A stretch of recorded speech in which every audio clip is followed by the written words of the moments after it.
Will Leave the Galaxy for Good is the final book in the Jacques McKeown series. I hope I'm pronouncing that correctly.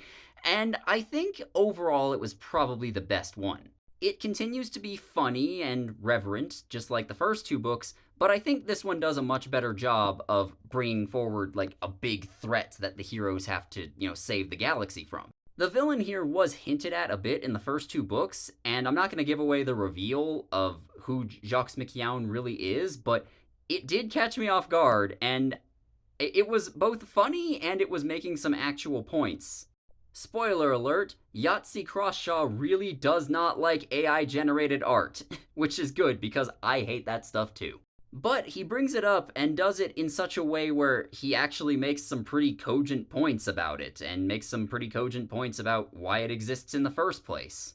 So overall, this was a fun space adventure. It had some good jokes in it. The main problem I ran into is that pretty early on in the book, the main character, Dashford Pierce, which is not his real name, I don't think we ever learn his real name, he runs into a situation which is being caused by the villain, and that situation is kind of funny for like 2 chapters, but then it just keeps going for around half the book, and the joke just wears thin after a while.